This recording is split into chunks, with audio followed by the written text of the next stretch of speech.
السلام علیکم ورحمۃ اللہ وبرکاتہ۔ سورۃ آل عمران آیت نمبر 35۔ اعوذ باللہ السمیع العلیم من الشیطان الرجیم من ہمزہ ونفخہ ونفثہ۔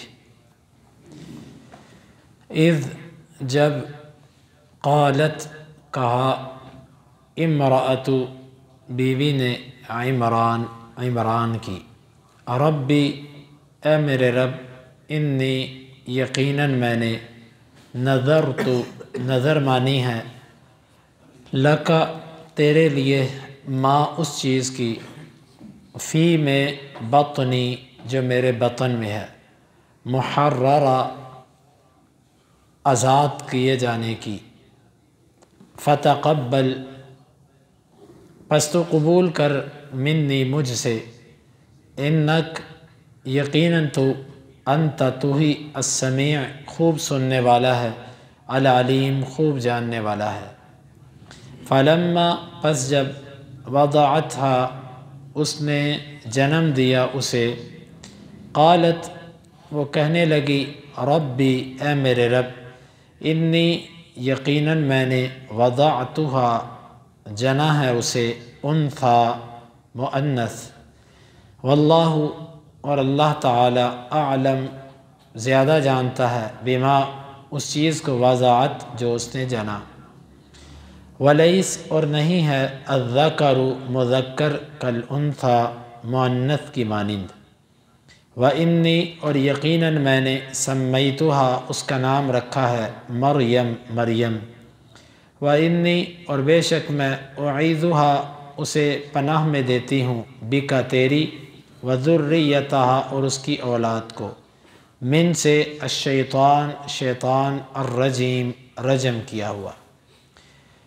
اذ قالت امرأۃ عمران جب عمران کی بیوی نے کہا، رب انی نذرت لک ما فی بطنی محررا، اے میرے رب میں نے جو میرے پیٹ میں ہے اس کی نظر مانی ہے کہ وہ تیرے لیے آزاد ہوگا، فتقبل منی انک انت السمیع العلیم پس تو قبول کر مجھ سے، یقیناً تو سننے والا اور علم والا ہے۔ فلما وضعتها قالت رب انی وضعتها انثی پس جب اس نے اسے جنم دے دیا تو اس نے کہا، اے میرے رب میں نے تو مؤنث کو جنم دیا ہے، واللہ اعلم بما وضعت اور اللہ زیادہ جانتا ہے اسے جو اس نے جنم دیا، ولیس الذکر کالانثی اور مذکر مؤنث کی طرح تو نہیں ہوتا، وانی سمیتها مریم اور یقیناً میں نے اس کا نام مریم رکھا ہے، وانی اعیذها بک وذریتها من الشیطان الرجیم اور یقیناً میں اس کو اور اس کی اولاد کو تیری پناہ میں دیتی ہوں، شیطان رجیم سے۔ یہاں سے اللہ تعالیٰ نے آل عمران کا سلسلہ شروع کیا۔ جب عمران کی بیوی نے کہا، تفاسیر میں ان کا نام حنہ آتا ہے، حنہ بنت فاقود، انہوں نے اللہ تعالیٰ سے ایک دعا کی، کہنے لگے کہ اللہ مجھے اولاد دے۔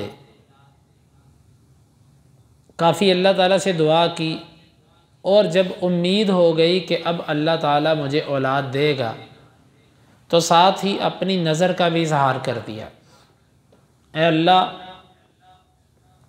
جو میرے بطن کے اندر ہے میں اس کو تیرے دین کے لیے آزاد کر دوں گی، یہ تیرے دین کی خدمت کرے گا، اور امید یہ تھی کہ یہ مذکر ہوگا، کیونکہ اس دور کے اندر بیت المقدس کی خدمت کے لیے، اللہ کے گھر کی خدمت کے لیے جو وقف کیے جاتے تھے وہ بیٹے وقف کیے جاتے تھے، اور ان میں یہ طریقہ تھا، اپنا بچہ وقف کر دیتے تھے، اور جو بچہ وہ وقف کرتے تھے وہ بیت المقدس میں ہی بالغ ہوتا، وہیں پر رہتا، جب وہ بالغ ہو جاتا پھر اس کو اختیار دے دیتے کہ تم رہنا چاہتے ہو کہ جانا چاہتے ہو۔ کیونکہ وہ بالغ ہو چکا تھا۔ اگر وہ رہنا چاہتا تو پھر اس کے بعد اس کے لیے اس کو اجازت نہیں ہوتی تھی کہ وہ باہر جائے۔ اگر وہ جانا چاہتا تو اس کو آزاد کر دیتے، اس کو چھوڑ دیتے۔ یہ ان میں طریقہ تھا۔ عورت کو آج تک کسی نے بیت المقدس کی خدمت کے لیے وقف نہیں کیا تھا۔ اس کی وجہ یہ تھی کہ عورتوں کے اوپر ایسے ایام آتے ہیں کہ وہ مسجد میں نہیں جا سکتی، اور عورتیں عبادت کے اندر، خدمت کے اندر، قوت کے اندر مردوں کے برابر نہیں ہوتی۔ تو اللہ کی اس نیک بندی کو بہت امید تھی کہ اللہ مجھے بیٹا دے گا، لیکن رب اپنی مرضی کا مالک ہے۔ وہ چاہے تو نبیوں کو بھی اولاد نہ دے، وہ چاہے تو نبیوں کو بیٹیاں ہی دے دے، اس کی مرضی ہے۔ یہ اصل عقیدہ ہے، صحیح عقیدہ یہ ہے۔ آج کے نام نہاد اور جھوٹے پیروں والی بات تھوڑی ہے کہ جو چاہا کر لیا۔ اچھا جی، تیرے مقدر میں بیٹے نہیں لکھے ہوئے تقدیر میں، چل میں تجھے پھر بھی 2 دے دیتا ہوں۔ فلانے صاحب کے پاس ایک عورت آئی کہ مجھے بیٹا چاہیے، ایسے تقدیر کی طرف دیکھا، کہا تقدیر میں تو بیٹا نہیں لکھا ہوا، چل ٹھیک ہے تو اگر اصرار کرتی ہے تو میں تجھے دے دیتا ہوں۔ یہ اللہ تعالیٰ کی توہین، اللہ تعالیٰ کے دین کے ساتھ مذاق، تقدیر اور لوح محفوظ کا استخفاف اور اس کا مذاق ہے، اور یہ سری کفر ہے اور شرک کی بدترین صورت ہے، جس میں اللہ کی بھی توہین اور اللہ کے جو قانون ہے، اس کا جو نظام ہے، اس کی بھی توہین۔ اللہ تعالیٰ فرماتا ما یبدل القول لدی، ہمارے ہاں کوئی بات بدلتی نہیں ہے۔ یہ کہتا ہے تقدیر میں تو لکھا ہوا تھا تیرے لیے کچھ نہیں ہے، پر میں تجھے دے دیتا ہوں۔ یا وہ کفر یا کلمہ، اور دنیا کا گندہ ترین کفر جو مقدر میں نہیں وہ حسین سے مانگ، پڑھا ہوگا آپ نے بعض، یہ کفر یا کلمہ اور غلیظ ترین کفر، دنیا کا گندہ کفر جو مقدر میں نہیں وہ حسین سے مانگ۔ اس طرح کے کلمات، یہ یقیناً ایسے کلمات کا متحمل، ایسے عقائد کا متحمل انسان اسلام سے نکل جاتا ہے۔ تو یہ کہنے لگی کہ میں نے جو بھی اللہ میرے بطن کے اندر ہے اس کو میں تیرے لیے آزاد کرتی ہوں۔ دیکھیں ویسے نظر ماننا منع کیا گیا ہے، لیکن یہ جو نظر تھی نا، یہ اس قسم کی نظر نہیں ہے، بلکہ یہ تو ہے کہ اللہ جو تو نے مجھے دیا ہے، دی ہوئی چیز کو کہا کہ اللہ میں نے اس کو تیرے رستے میں آزاد کر دیا۔ حدیث کے اندر جس نظر کی ممانت ہے وہ معلق نظر ہوتی ہے کہ اللہ اگر میرا یہ کام ہو گیا تو میں یہ نیکی کروں گا، یعنی کہ اگر کام نہیں ہوا تو نہیں کروں گا۔ اسی لیے آپ نے یہ ناپسند کیا کہ تم نیکی کو معلق کیوں کرتے ہو، ایسے کیوں کہتے ہو کہ اگر یہ ہوا تو نیکی کروں گا، نہ ہوا تو نہیں کروں گا۔ یہ چیز پسندیدہ امر نہیں ہے، یہاں پر وہ کیفیت نہیں ہے۔ جب امید ظاہر ہوئی تو اللہ سے کہہ دیا کہ اللہ یہ جو بھی ہے میرے بطن کے اندر میں اس کو آزاد کرتی ہوں۔ اور سنیے آگے انداز کتنا تواضع اور عاجزی والا ہے، فتقبل منی، اللہ تو اسے میرے سے قبول کر لے۔ بہت بڑی چیز یہ ہے، قبولیت کی دعا کرنے والے لوگ بہت کم ہوتے ہیں۔ اللہ کے راستے میں دینے والے ہیں، خرچ کرنے والے ہیں، لیکن خرچ کر کے دے کر بعد میں قبولیت کی دعا کرنے والے بہت کم لوگ ہیں۔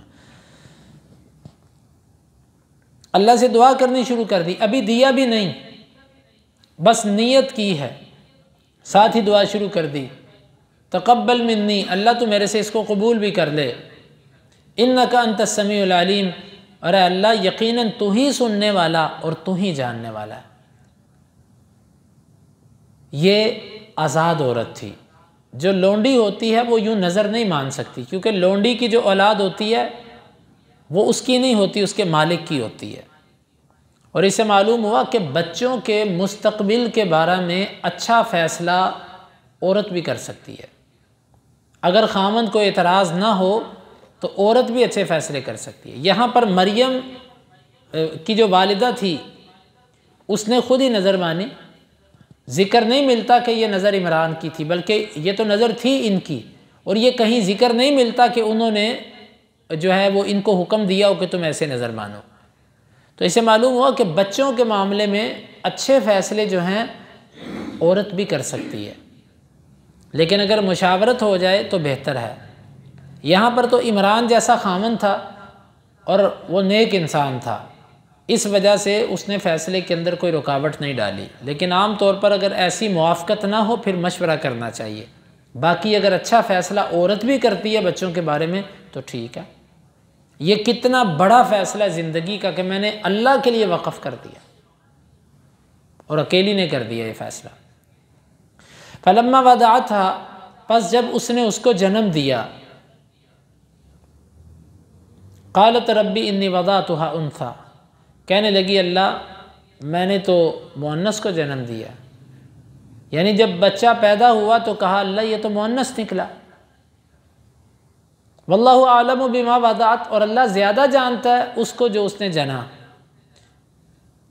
ولیس الذکر کالانثی، اور مذکر مؤنث کی مثل تھوڑی ہوتا ہے جو میں نے مانگا تھا، وہ ویسا تو نہیں ہوتا۔ یہ بات انہوں نے اطلاع دینے کے لیے نہیں کی، اللہ کو بتانے کے لیے نہیں کی، بلکہ یہ تحسر، حسرت کی بنیاد پر جو انسان بات کرتا ہے نا بطور حسرت، یہ اس انداز کی بات تھی۔ اور یہ جو انی وضعتها انثی، دیکھیں اللہ کی ولی ہے یہ عورت، اور ایک جو ہے وہ نبی کی یہ نانی ہے، اور یہ نبوت والا خاندان ہے، ببرکت خاندان ہے۔ اور جو زکریا تھے ایک قول کے مطابق یہ ان کی ساس بنتی ہے، اور ایک قول کے مطابق یہ زکریا کی سالی بنتی ہیں، دو اقوال ہیں نا علماء کے اس بارے میں۔ تو یہ اتنی عظیم خاتون ہے لیکن اس کو نہیں پتہ کہ میرے پیٹ کے اندر کیا ہے۔ یہاں پر صوفیاء نے یہاں تک لکھا ہوا کہ جی فلاں بزرگ کی قبر پر جو جاتا تھا تو وہ اندر جو ہوتا تھا وہ اس کے ساتھ بھی مذاق شروع کر دیتے تھے۔ یہ صریح لکھا ہوا ہے کہ خواتین اگر جاتی تھی قبر پہ تو وہ بتا دیتے تھے کہ اندر یہ چیز ہے۔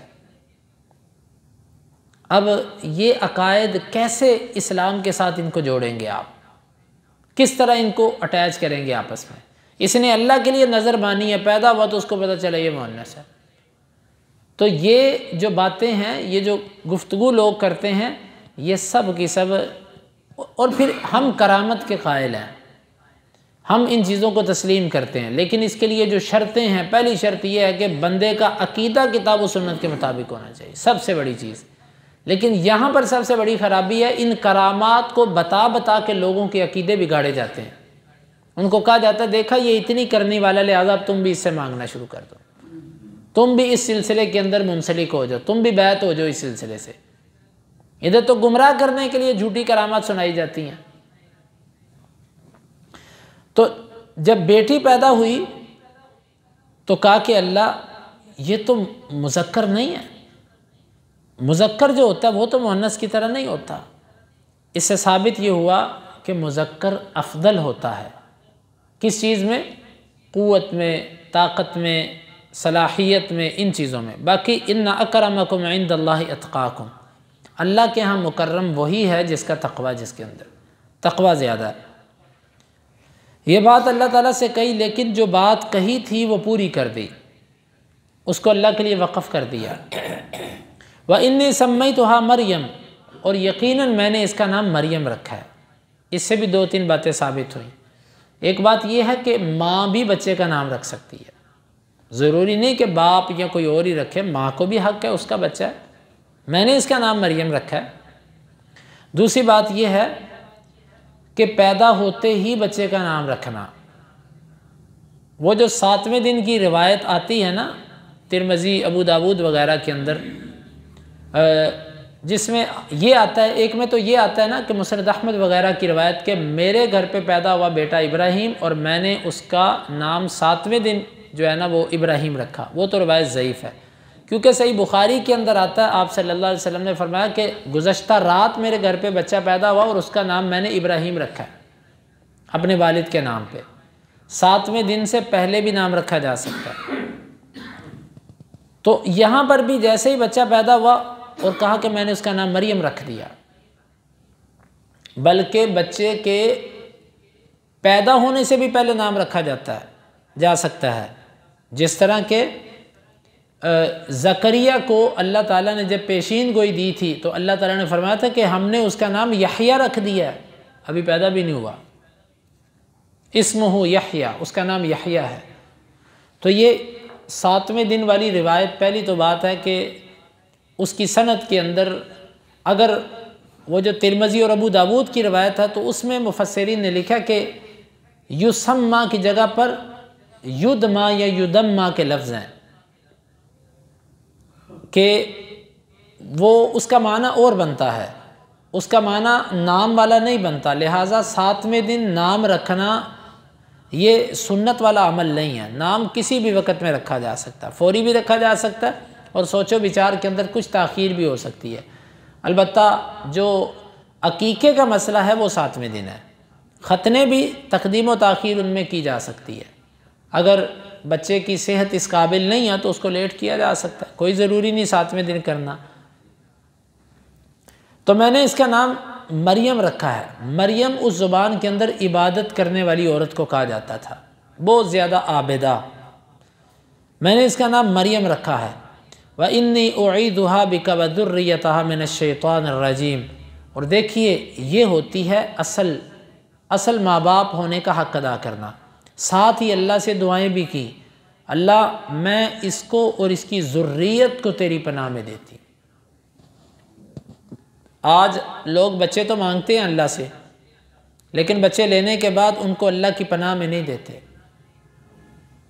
یہ ہے اصل تربیت، یہ ہے اصل والدین کے کرنے والا کام کہ اللہ سے بچے بھی مانگیں اور اس کے ساتھ ساتھ اللہ تعالیٰ سے یہ دعا بھی کریں کہ اللہ میرے بچے کی اور اس کی آنے والی نسلوں کی حفاظت فرما۔ اور یہی انبیاء کا طریقہ رہا ہے۔ ابراہیم علیہ السلام کو دیکھ لیں، رب اجعلنی مقیم الصلاۃ ومن ذریتی، اللہ میری ذریت کو بھی، اور دیگر دیکھیں انبیاء کو اور دیگر نیک لوگوں کو اپنی اولادوں کے لیے، اپنے بچوں کے مستقبل کے لیے، اصل مستقبل بنانا بچوں کا یہ دعائیں ہیں ماں باپ کی۔ لیکن ہم مستقبل بنانا سمجھتے ہیں کہ ان کے لیے دنیا کا مال، دنیا کا روپیہ پیسہ، گھر اور یہ چیزیں مستقبل ہو۔ یہ مستقبل نہیں ہے واللہ، مستقبل یہ چیز ہے کہ اپنے بچوں کو دین کے رستے پر چلا جاؤ اور ان کے لیے دعائیں کر جاؤ اللہ تعالیٰ سے، یہ دعا کر رہی ہے، اس کو بھی اور اس کی جو ذریت ہے اس کو بھی تیری پناہ میں دیتی ہوں۔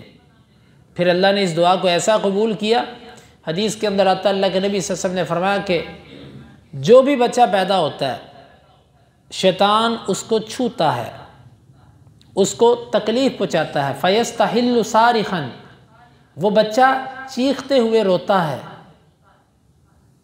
یہ جو بچہ پیدا ہوتے روتا ہے، شیطان اس کو چوکا لگاتا ہے، اس کو مارتا ہے، انگلی اس کو ایسے چبھوتا ہے۔ آپ نے فرمایا کہ الا مریم وابنہا، سوائے مریم کے اور اس کے بیٹے کے، ان دو کو شیطان نے بالکل نہیں چھوا۔ اس کی وجہ یہ کہ اس کی ماں نے یہ دعا کی تھی، اللہ میں اس کو تیری پناہ میں دیتی۔ اور جہاں پر دعائیں آ جائیں وہاں پر اللہ حفاظت کرتا ہے۔ کتنے ایسے موقع ہیں جہاں پر اللہ کے نبی صلی اللہ علیہ وسلم نے ہمیں دعائیں سکھائی، وہ ہم دعاؤں کی پابندی نہیں کرتے، جس کی وجہ سے شیاطین ہم پر حاوی ہو جاتے ہیں۔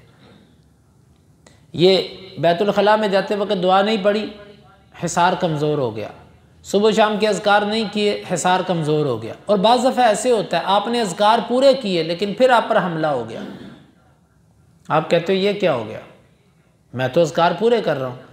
لیکن اصل بات ہے کہ بعض دفعہ ہم اذکار کرنے کے بعد جو حصار اذکار کی وجہ سے بنا تھا اس کو ہم خود توڑ دیتے ہیں۔ وہ حصار کیسے ٹوٹتا ہے؟ جن چیزوں سے حصار کی حفاظت کرنی تھی جب آپ نے اس کی پابندی نہیں کی، مثلا بیجا غصہ، غلط شہوت اور غفلت، یہ سب چیزیں بنے ہوئے حصار کو توڑ دیتی ہیں۔